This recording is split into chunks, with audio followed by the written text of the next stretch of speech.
some some gems. Yes. Yeah. Would you want to start talking, or should we just wait for let's just start. I think he's heard yeah, he's heard yeah, my introduction to this before, so we can start. Yeah. So I guess.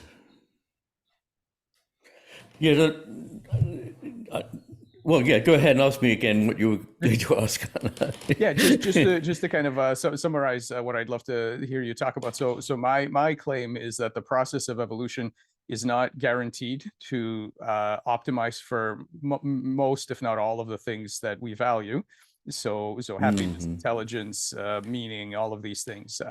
And therefore, the condition in which we find ourselves, meaning the various limitations of our bodies, of our minds, all these different features, I think are fundamentally up for improvement. And so as one changes the various aspects of the physiology, integrates design devices, changes the biology, we will change. And so at some point, what is a human, and then your views on what is it that we should not change? What's the kind of essential? Yes. Hey, Richard. Yes. Hello, sorry to keep you.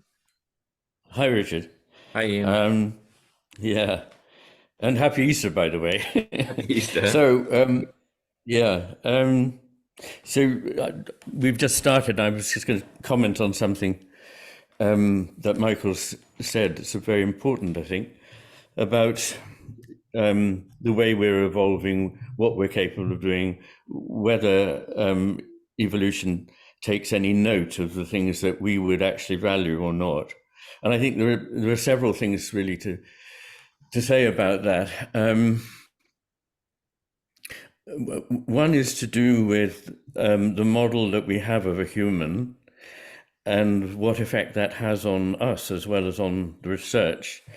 And another is to do with the whole business of teleology, direction, whether there is, I mean, you're saying effectively that there is no direction to evolution, and that's a very, I think you're saying that anyway, but that's a very common position. Well, just to say, actually, no, I'm not sure that's true at all. Oh, okay. I'm just saying that if there is a direction, I think there are many sort of smaller directions. I'm not just convinced that direction is aligned, as the current terminology is, aligned with the things that we would like it to be aligned with. Yeah.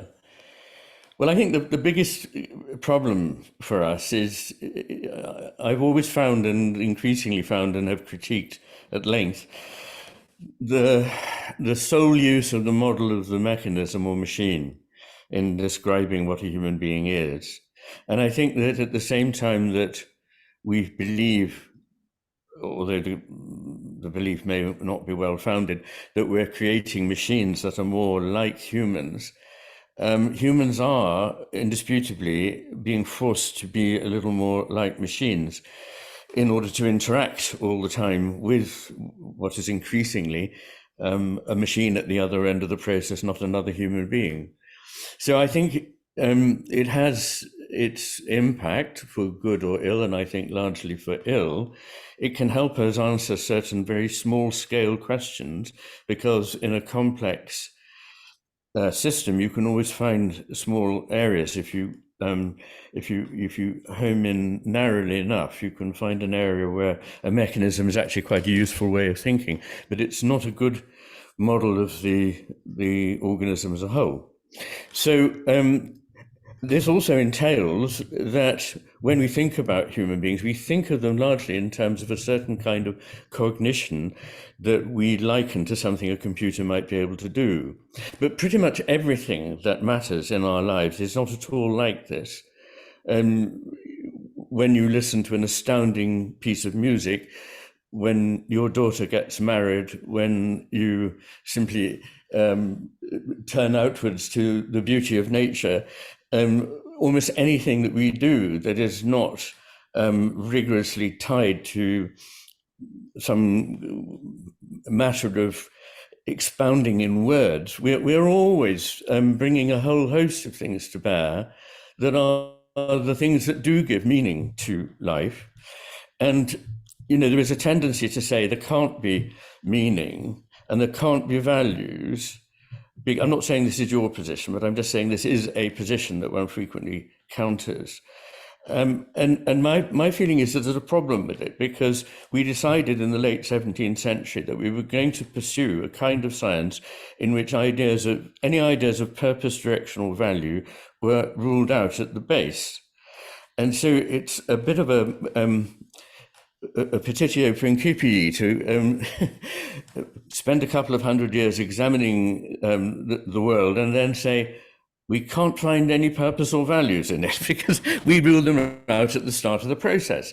And I think being aware of that and the unspoken force that is so important of these things that we value, they might be, usefully can be, thought of in terms of the great Platonic virtues of goodness, beauty, and truth, that these are not bad things to orientate your life by, and that I'm not sure that whatever it is we're doing at the moment is improving them.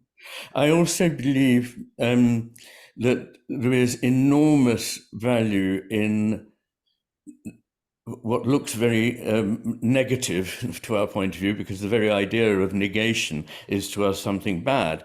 But in fact, negation is how anything comes into being, by being defined, sequestered from something else. And that, in fact, the business of not doing and not thinking, and indeed of silence, is absolutely critical to every important human endeavor. I'm absolutely convinced of this. And what we're doing is to drive out that space in which the other things can flourish. And machines don't help us with this. In many ways, they distract us. They substitute for that fruitful silence in which we can actually at last be creative and see deeply into the nature of things. They substitute something more familiar, more trivial.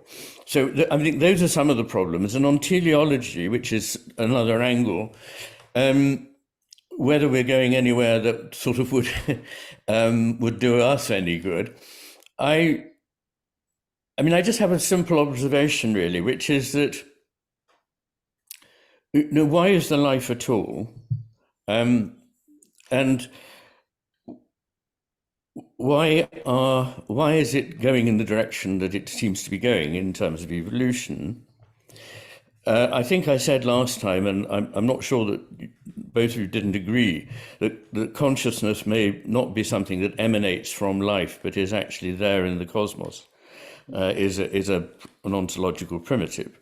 If that's the case, then what life brings is not actually consciousness, but what it seems to do is enormously increase responsiveness, and that responsiveness is to these values. I mean, I can't tell whether a lump of rock is valuing things. I don't think it can value.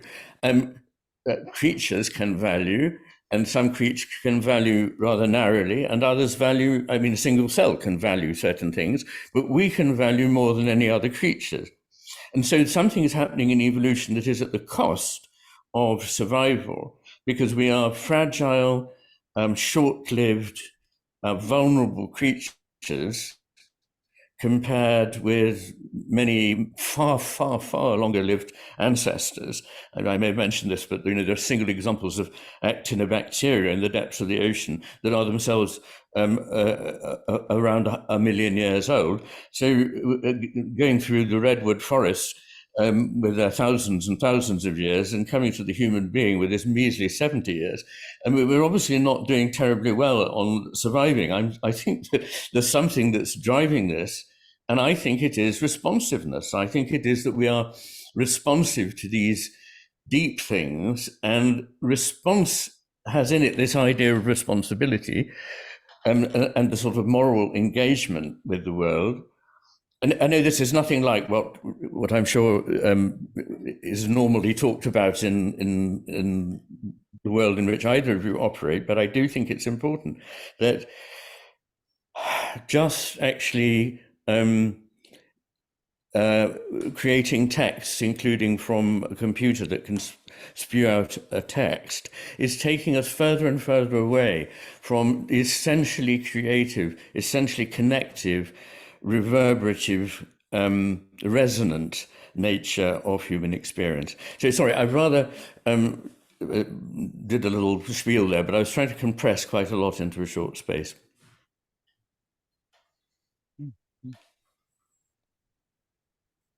Yeah. I'm totally with you, Iain. Are you? Yeah. That's wonderful. Yeah. Yeah. What Well, do I you mean, think, Mike? yeah, I mean, I'm definitely in on the part where I do think that the things that we're interested in, including consciousness and mind and all that, predate life. I agree with that. I think it is a primitive, and I think what life is, as you said, what life is very good at is scaling it up. And I've tried to formalize this notion of a cognitive light cone, which literally is the spatiotemporal boundary of the biggest thing you can care about.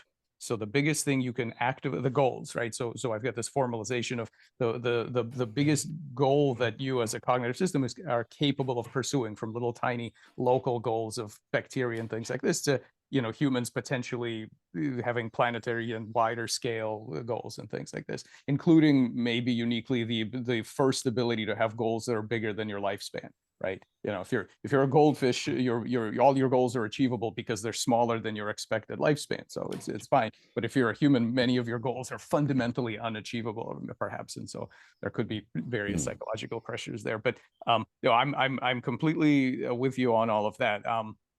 I think I see the machine thing a little bit differently, because and I think goals are essential, and I think that we are essentially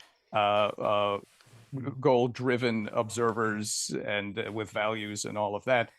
I just see a real spectrum between you know, if we look down the evolutionary tree, and even just in our own bodies, one can start very slowly and gradually replacing various things. And, you know, and we've got our wheelchairs and our glasses and things like this, which to a primitive natural human may look, oh my God, like, what is this? You know, you're engineered to the gills, you know, but obviously that's not the limit, of course, you know, and you're brushing your teeth and you're doing all these things to extend, you know, your natural state, which is quite different than where we are now. So, you know, I'm very interested in this question of, to me, I think it's inevitable that we end up making, because we are physical beings in large part, it's inevitable that we are going to make some machines that are other kinds of minds. I don't think they're like us at all. I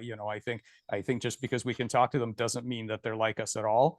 I think that the question of whether or not they're dangerous doesn't hinge on whether they're like us. I think they can be completely unlike us and also be very dangerous, or not.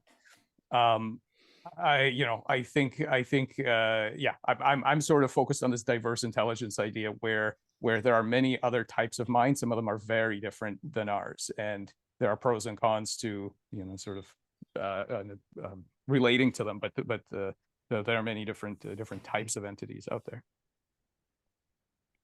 And you're not talking about living creatures here. You're talking about artificial in so-called intelligence networks of some kind.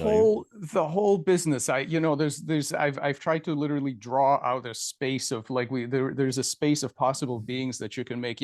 Yes, there are AIs now that you wouldn't call living for many reasons, but we also have in our lab, we have hybrids, which are, you know, there's some neurons and they're driving a little robot, and they're, you know, and they really do care about what happens, but their body is now different. They're not driving this kind of body, they're driving something else. And that robot may not even be in three-dimensional space. It may be in physiological space. They may live in a completely different problem space. And partly, you know, there are parts of them that you would call living and parts that you would call not. As you might with a crab shell or something. You know, there are components that have mechanical properties that aren't actually alive, but the whole thing is sort of, you would call that alive.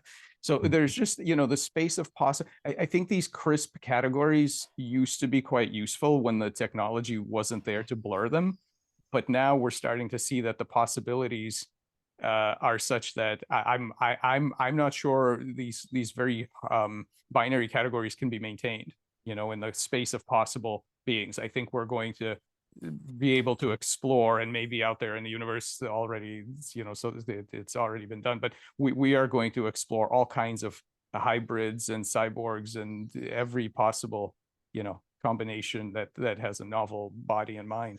And we're gonna have to figure out ways to. So I'm very interested also in the ethics aspect of it. How do you relate to them, right? Because in the olden days, it was pretty easy. You sort of come and you knock on it, And if you hear a metallic clangy sound, that tells you everything you need to know. It came out of a factory and it's pretty boring and you can do whatever you want to it, and that's fine. And if you hear sort of a soft thud, then you say, you better be nice to it because it's a naturally evolved creature. But that's not going to do for us in the coming decades. That's just not going to work anymore. And I don't think those categories were actually ever really any good, but now they're definitely not going to be usable. So we have to come up with new ways to relate to something that's not just based on what do you look like and how you got here. You know, that's kind of Not just in the sense of what it's made out of, but also but also the behavioral properties, right? So I was thinking, I was looking at my towel rail the other day and thinking that's made out of metal, and trying to imagine it as the vibrating atoms in the lattices connected with one another, resonating in lockstep in a way that keeps all their bonds tidy, and trying to think of it as an active thing. And then I was thinking about a machine in the classical sense, which has a causal topology at a completely different scale. This part's pushing that part, part's pushing this part. And classical machines are generally built in such a way that the causal scale that you're interested in at the machine level is completely disconnected from the causal dynamics at the molecular level. I don't want what this part is made out of to matter to the machine. I can make this arm or this lever or this cog out of something that has to behave like an arm or a lever or a cog, and I don't care whether it's made out of. I shouldn't have to care whether it's made out of steel or iron or brass or whatever. And the thing that's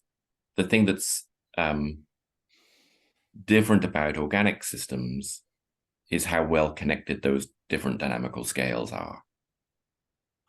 That they are connected with all of the scales in between, that we have a causal scale at the scale of the organism, where there are parts and systems interacting with one another, and this part pushes that part and that part pushes the other part, creating homeostatic cycles at that level, which are causally, there's a causally self-contained story at that level that makes sense. But it's really close to the level below, where the level below shows through and interacts with it in a way that, well, if you push it a bit or you stress it a bit, it begins to do something different. It changes into a different, causal story at the higher level because the parts are giving way, the parts are squirming, the parts are changing.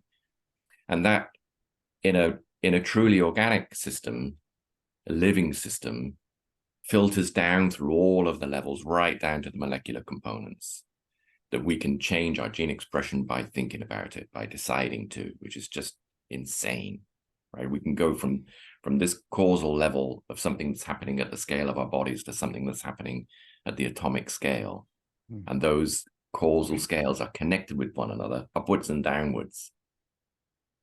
So usually when we interact with the machine, we feel ethically safe in turning it off or taking it apart, because when you look inside, it's just some parts. It's just this part pushing another part. And those parts, so once you get down to you go down a couple of levels, you take this apart, you take that apart, and then it's just material, right? It's just like there's no more stuff inside that now. That's just a cog. There's no point looking inside the cog. Until you go down to the atomic scale, there's nothing inside the cog, right? There's no connection between that causal scale and all the others. And the thing that is a bit different about the AIs that are occurring now is that they have quite a bit of causal depth. They are, they're deep learning systems, as there's a clue in the name. They have quite a bit of causal depth. There's quite a bit of squirm. There's quite a bit of parts inside parts inside parts. And they are harmonized with higher level structures that are meaningful to us, they're using words that are meaningful to us. They're using ideas that are meaningful to us. They're using things that are meaningful to us, that are in tune with us and synchronized with us, but they are not connected all the way down. They are not connected all the way down like we are. And that I do think it makes them a bit more dangerous than other kinds of machines and other kinds of diverse intelligences. Because I think yeah. No, go on. No, because we're likely to think that it's like us because it looks like us on the surface, basically. And I don't mean exactly. I think it's not that it, that it has eyes and nose like us, but no, I know those what you few mean. layers of causal structure, that's like me. Yeah. Is I think the danger. I mean, we sort of often misconceive, it seems to me, the nature of the danger, that it's something that these creatures will do to us in a sort of willful way. But in fact, I think they are dangerous simply because people will mistake themselves for these machines and the machines for themselves. Because their whole way of thinking about what we're doing, who we are, and so on, has become so narrow. Children are taught from a very early age that really we're machines. And in fact, in an amazing Royal Institution lecture to children, the lecturer begins by saying, it's wonderful, take a look at one another. And this is marvelous because you're all just complicated machines. Now, that seems like a harmless remark in the sort of world in which we move, but packed into it is something longer than the Encyclopedia Britannica about how we conceive of what life is, what we're doing here, and what our goal should be. Even the phrase goal-directed, which I know Mike was using and everybody does, is only a part of what we do. It's what the left hemisphere, which is designed to have a goal and go straight for it and get it, does. But I'd like to put it another way, that there are things to which we are attracted. It's not so much that we're sort of pushed towards a goal and we know the steps and we take them, but there are things that we can't entirely account for, but are powerfully attractant. And therefore, something like a final cause is operating, some idea of what could be, which is really just a potential that we're sort of not able to specify exactly, but we know there's something there in that area and we're drawn towards realizing it. That is a quite different idea from being a goal-directed being. And it complicates the idea of what a cause is, because, famously, Aristotle had 4 kinds of causes and 2 of them have been removed. One is the formal cause and the other is the final cause, the thing towards which whatever it was designed. And we've been left, simply with the pushing and shoving kind of causation. And that seems to me, yes, that's what a machine is. But an organism, you need to understand the whole before you can understand the parts, and you need to understand the parts before you can understand the whole. Now, I know that's a paradox, but I believe that when you get close to the truth in these areas, the paradox is what you find. I mean, to be able to say what a spleen is, you first of all got to know what a mammal is that has a spleen, and then you can understand it. So we're going all the time backwards and forwards between the whole and its parts, whereas the kind of thinking that is mechanical goes in one direction from the bottom up. It said we can do this, that has a knock-on on that and produces that. What I'm trying to say about that, there's nothing wrong with it, but it's just a kind of very, very limited way of thinking about what we're dealing with, which is useful for some purposes. And because it's so useful in making us powerful, that bit of us that just seeks power, more money, greed, whatever it is gratified by this and can't let go of it. And that may turn out to be dangerous. Not, as I say, because machines may turn against us. I mean, they might do, I suppose.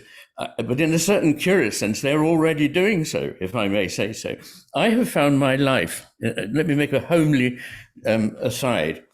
I found that my life has become vastly more difficult over the last 4 or 5 years. And one can say COVID, and in this country, one can say Brexit and so on. But talking to people of all ages, everyone is finding the same thing. And it's to do with the fact that more and more and more of everything we have to do in daily life has become automated. And I know that's a million miles away from the really exciting, imaginative sort of uses of artificial intelligence that we're talking about. But the fact is that all our lives are being deteriorated in front of our eyes by this business, that we no longer can get an intelligent answer from a person. Everything has been delegated to a machine, and the machine can't understand the context. It can't understand any ramifications. It can't understand anything that's implicit. And that is actually having a tangible, depressing, exhausting effect on the entire population of the West. I think it's one of the things that is already playing into why we're sick. So let me just put that on the table. Yeah, I completely agree again.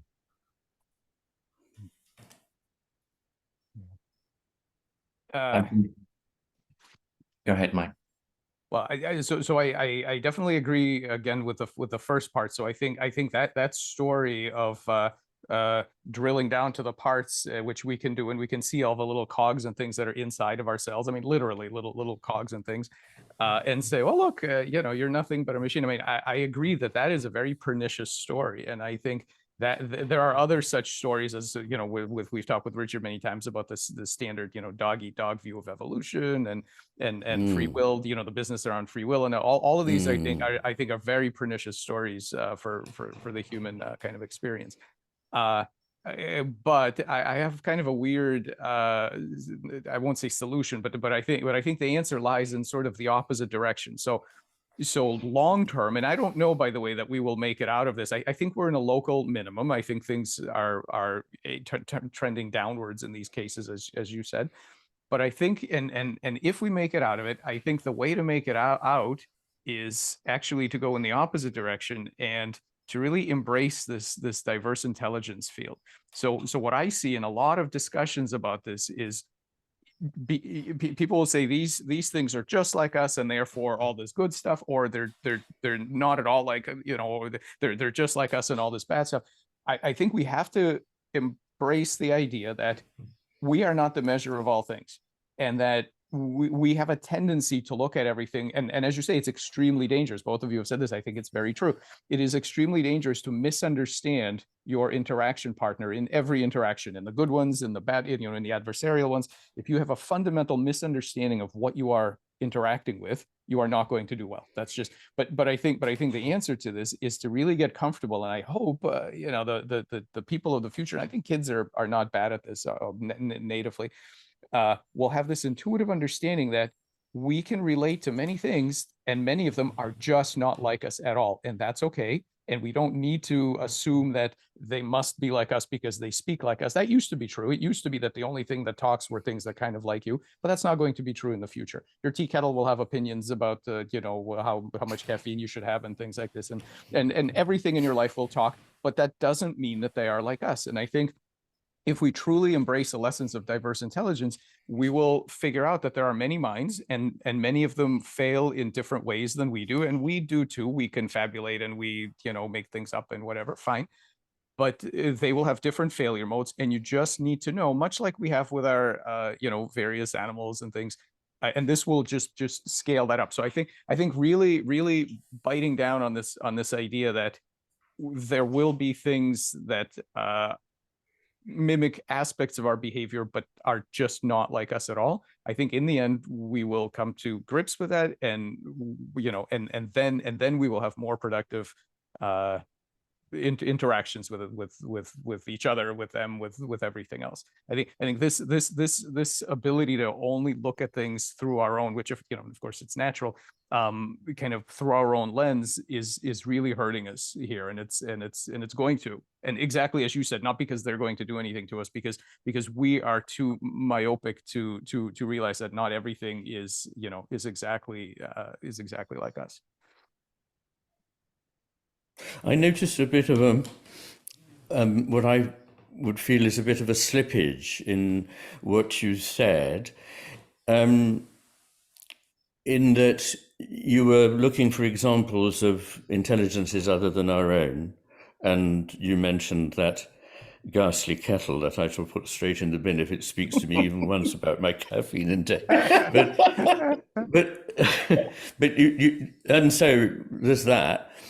And then you did also mention, and you might not have wanted to conflate this in any way, but you mentioned animals.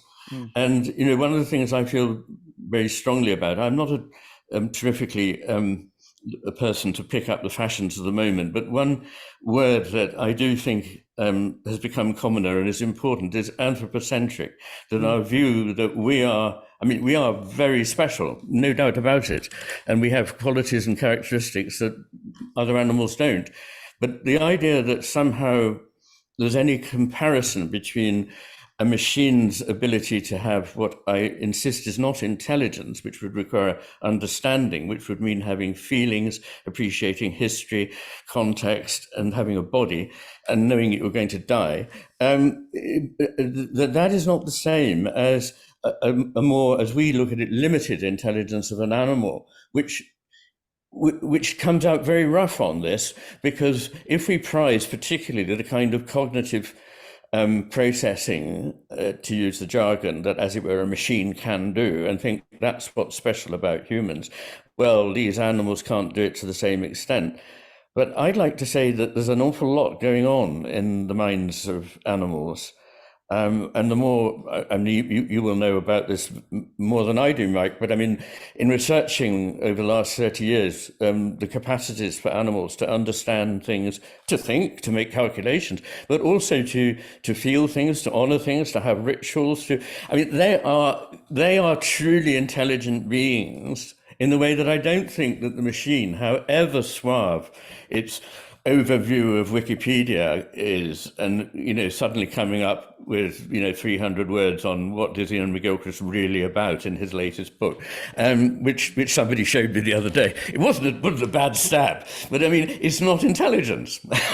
So I just wanted to just try and preserve a distinction there, because I think it's important between different kinds of living intelligence, and I don't think that you can then do a segue and go, but these machines are just rather like that. I don't think they are rather like that. Would that be aligned with a sentiment that I have more in common with, and there's more shared values and more appropriate compassion for a cockroach than I would for ChatGPT? Is that Yes. Yes, there is. I think that when you stress a cockroach, that's the same kind of stress that I feel when I'm stressed. It's cockroach stress, not human stress. But there's something shared and valued. There's some shared value there that there isn't between me and you. Yes, I think that's right. That's giving it a hard test, because cockroaches are not what most people warm to, as it were. And we can never get inside them and know how stressed they are. But I believe that, yes, this is a continuum with feelings that we have. Certainly in many animals, I think we ought to be awfully careful about what we assume about animals, what we do with animals, because we do have a responsibility again. That word that brings something about a relationship that is a two-way relationship. There's something about the cockroach or the other living thing that might be limited in its cognitive light cone compared to me, but it's enormously. But Well, thank you.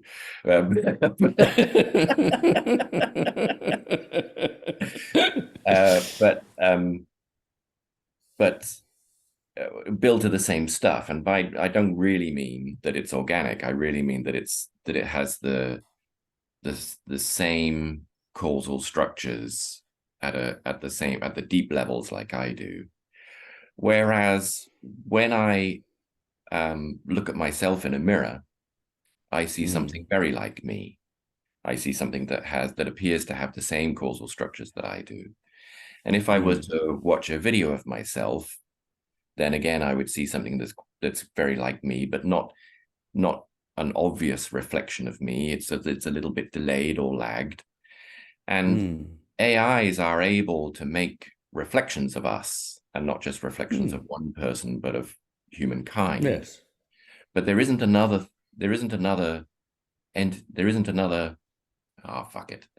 soul in it, right? There isn't another in it. It's just a reflection of us.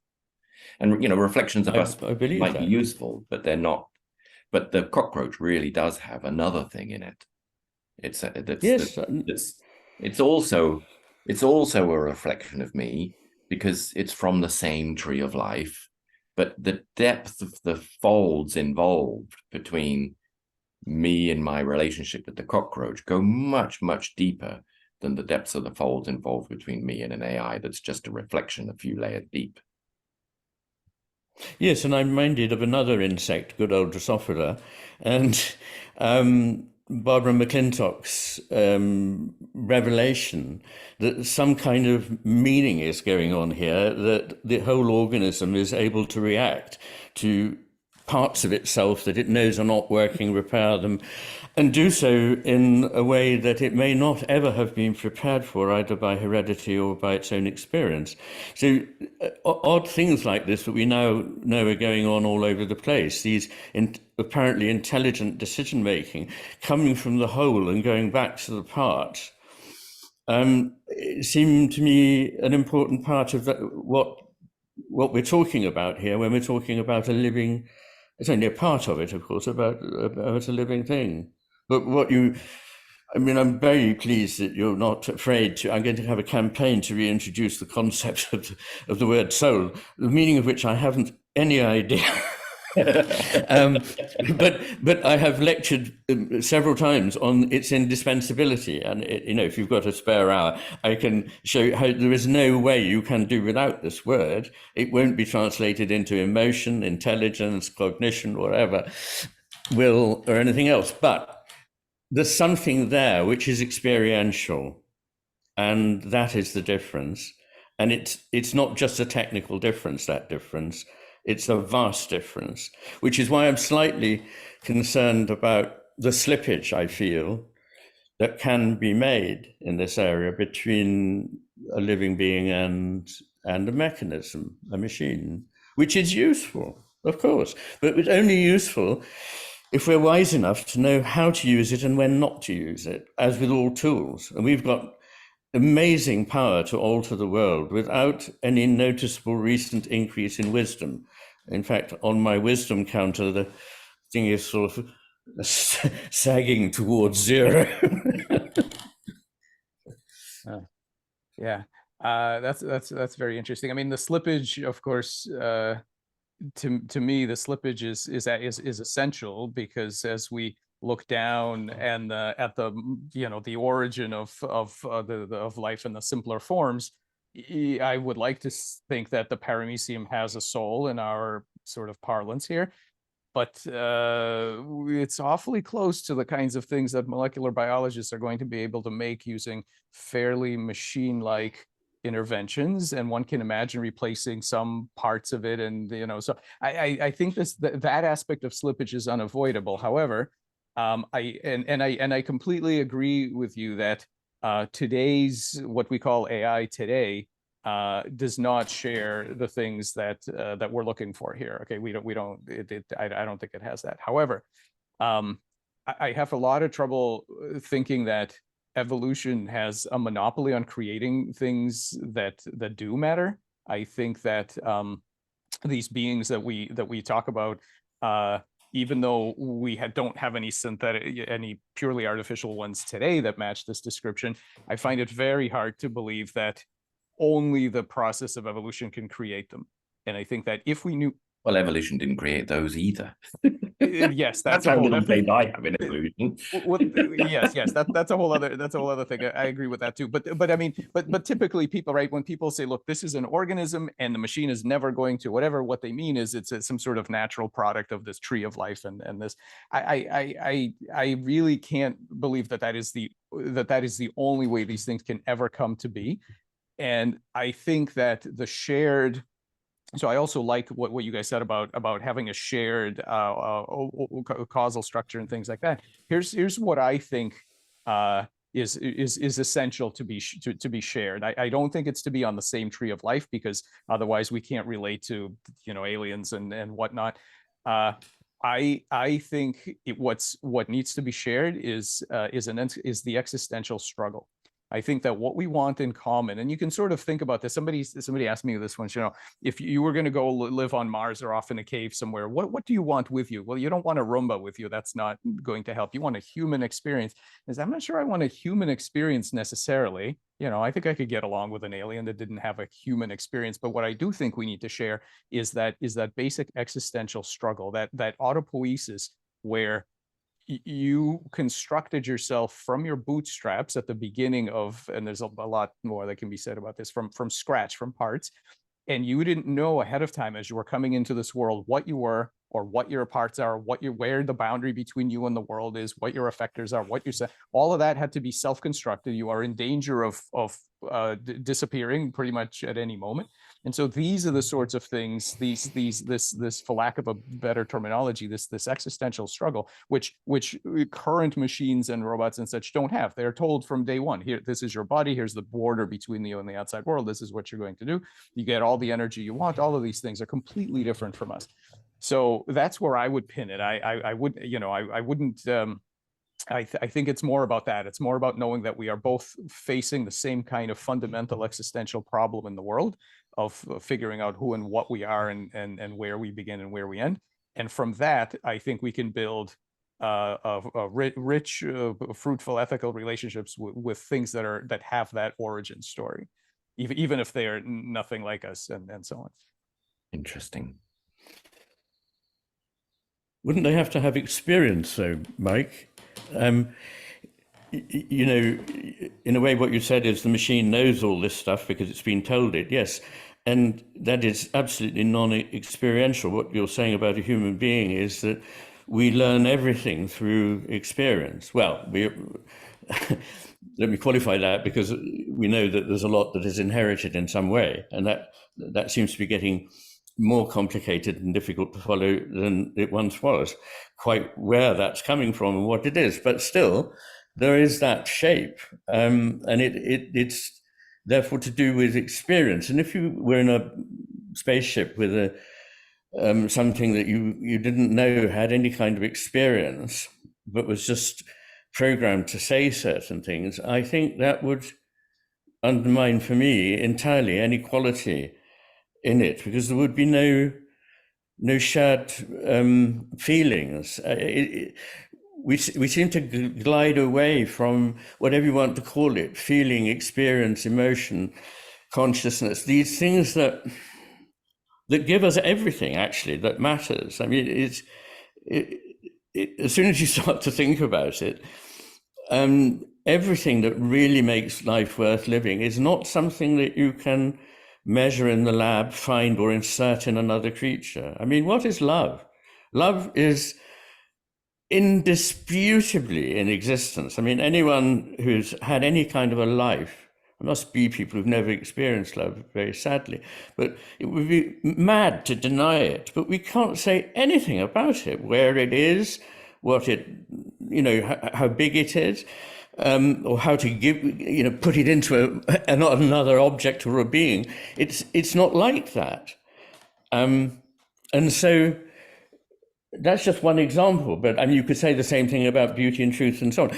What you can do, and what people like me who are interested in the brain can do, is seem to answer a question, but actually answering a completely different question. They're saying, what goes on in the brain when you experience X, which is not the same as what is X at all. Yeah. And so that's another slippage that we need to be wary of. Or do you think I'm missing something there? Well, no, I agree with all of that at the human level. I just, and I'm sorry to keep beating the same sort of drum, but you know, when you say experience, I immediately think of a single cell organism, and I think what is which I do think has real experiences in exactly the same way that we do, and so what does that experience look like? Well, you know, here comes a noxious bit of salt or something, and one can give an account of the processes that are involved in that experience, and then there's a causal structure, so this thing will learn from that experience and never try to not come back to that same area, and it will be stressed, and because it's stressed, it will make other mistakes, and all of these things that we would readily understand. And I think that the fact that all of the details about that story could have been swapped out, and in fact, at some point at that level, will be reproducible. I cannot fathom what would be the barrier, you know, 100 years from now, from people synthetically reproducing those events with all of the causal structure that you know, everything that follows. I just, it seems inevitable to me that people will be able to reproduce that at some point. And I think that will be a real experience. I think if it's real in the paramecium, I mean, I guess the question is, what are we going to do when 100 years from now somebody says, look, I've put this thing together from scratch. It does all of the things the paramecium does. I agree with you that the paramecium has real feeling. Why does my construct not? Right? Why don't I need to morally worry about it? Because I actually think it's very dangerous to make those kind of distinctions, because they lead to you being able to discount in a kind of ethical concern way things that we really should be worried about for that reason. You know, I just don't know what the answer then would be. Why, if we buy it in the paramecium, why would we not buy it in another construct that was, you know, sort of technologically attainable at some point? I'm gonna, if I may, take issue with you, Mike, about the struggle for existence. I think that's really interesting to say, you know, it doesn't have to be made from the same stuff. It doesn't have to have been from the same evolutionary lineage. It doesn't have to have been part of the same tree of life as me. But if it has, if there's a struggle for existence which is meaningful to it, then we have something in common, if I heard you right. So I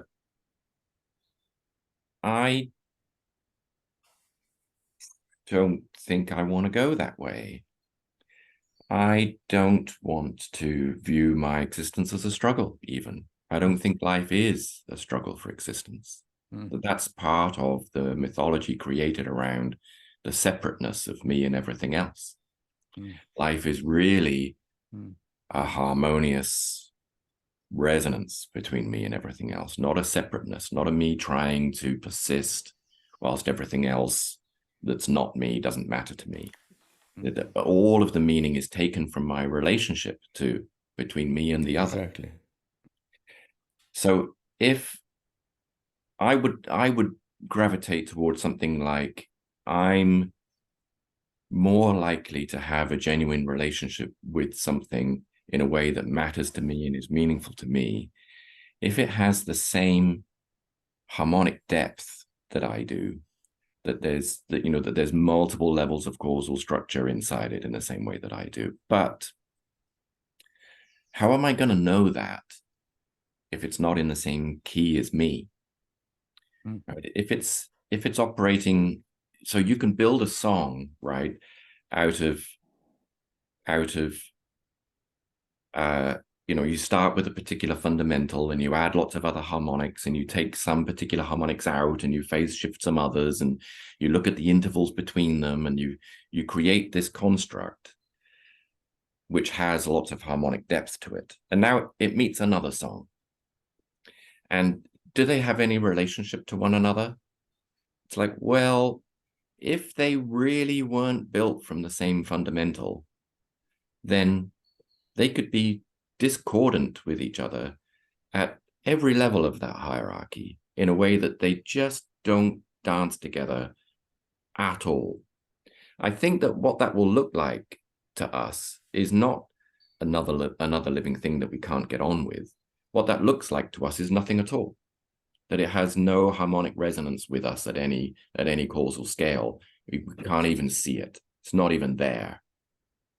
But to the extent that things are there, it's because they're built from a similar harmonic scale as we are.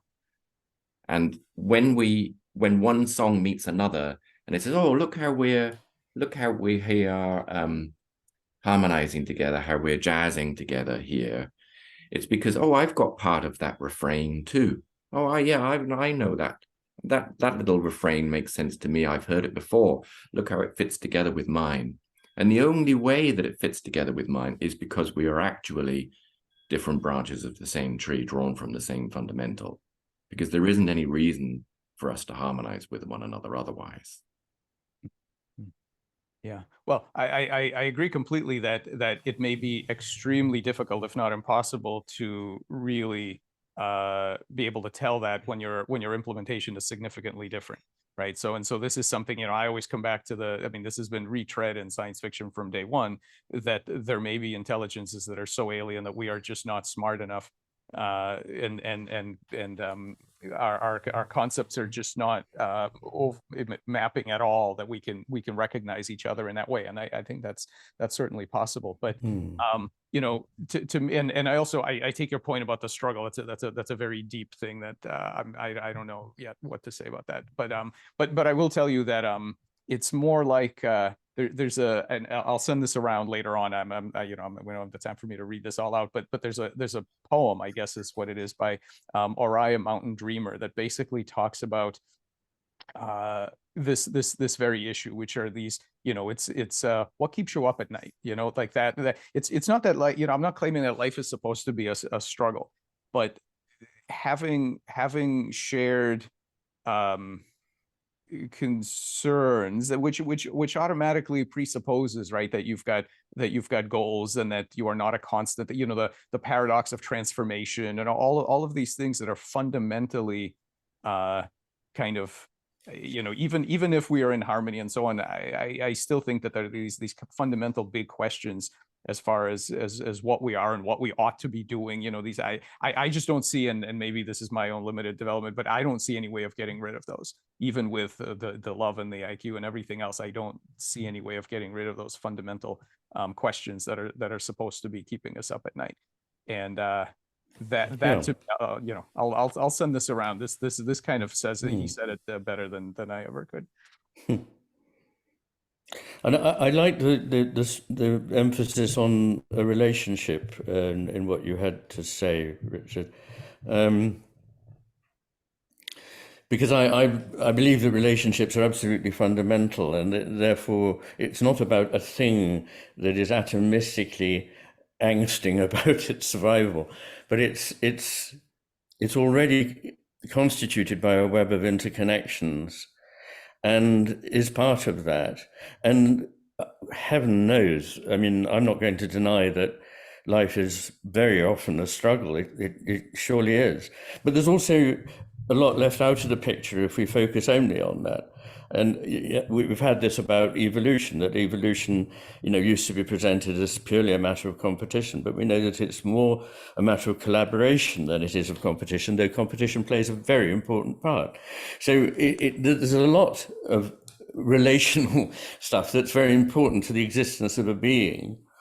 And I don't know how, you see, I think if you, to go back to your paramecium, I think if you make the creature simple enough that you can actually have bits of other of other paramesa. In a way, you've sort of done a Lego job on it. You've taken it apart and you go, well, if I put this back in there and back in there and back in there, with any luck, it'll take off again. But you haven't really created anything there. All you've done is reverse an act of destruction, because the thing itself is not created by humans or by anything like that.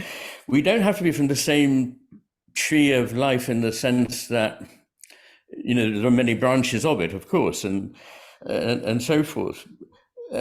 But there has to be a recognition that whatever we do that helps us by saying, look, we made a paramecium, what we're really doing is piggybacking on something that nature has given us that we don't fully understand, but we've just about to reverse something. It's not terribly different from doing a heart transplant.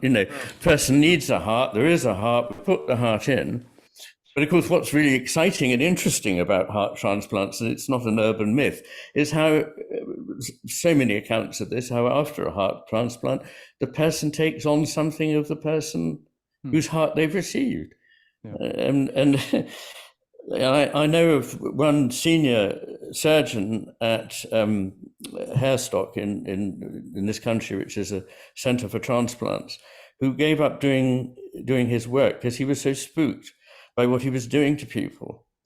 So even when we think we're doing a kind of parts job, we don't really know what kind of a whole is coming with it. We're fixated on the idea that everything can be broken down into parts and then reconstituted, if you like. But I think the relationship between parts and wholes is greatly misunderstood. Yeah. Well, don't want to keep banging on about that, but it is important. Yeah. No, that I think is absolutely critical. And I've been giving a couple of talks about this and writing some about this too. This idea that we know automatically what we have when we understand the parts.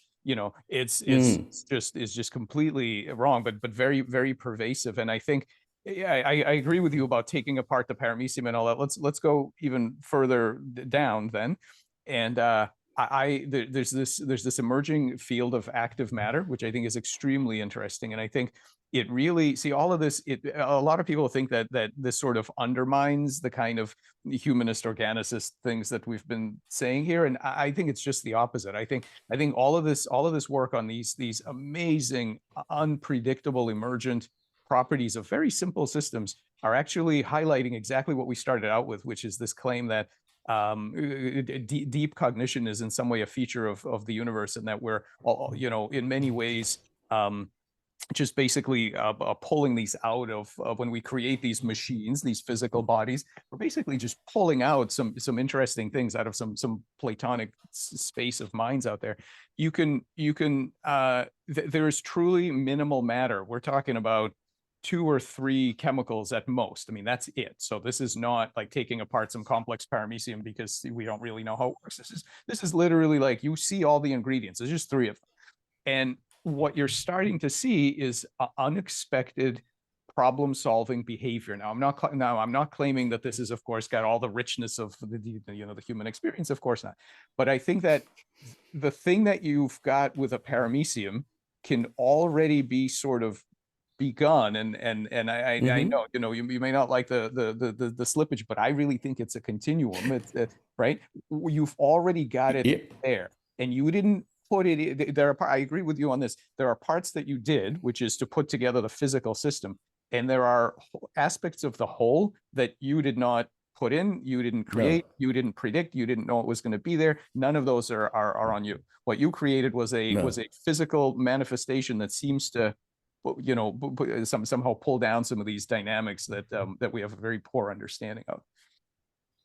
And on a further note of Concord, before we finish, I'd just like to say, no, I don't consider that the kind of slippage that was worrying me at all. I too believe that, we're not equipped to understand what consciousness exactly is, or even what matter is. But I do believe that all of that seamlessly, it is a continuum towards, I don't make a hard and fast difference between animacy and inanimacy. I think that they are extensions, And and this is why consciousness doesn't need to begin with life. It's there anyway. And so is some kind of direction. Not a direction that is that of a tinkering God engineer, but some sort of sense of urgent towards something complex and beautiful, I believe. This divergence of why is it the cosmos produce such amazing variety? Because this is the unpacking of potential that's within that whole. And so I absolutely agree with you that I would expect to see just what you're describing from these three chemicals. You know, and I asked him, the scientist who makes these things, I asked him, how long did you have to search for to find these three chemicals? You know, they run mazes and they do all kinds of stuff. And I said, how long did you have to search for to pick the right three chemicals? He says, these were the first three things on my shelf I tried. And so that tells me, okay, what else is out there? You know, that if this was the first thing you tried, my God, what else is out there? You know, so this, right? So the space of possible implementations is not sparse, I don't think. I think it's incredibly dense with these things. Yes, possibly limitless. Yeah.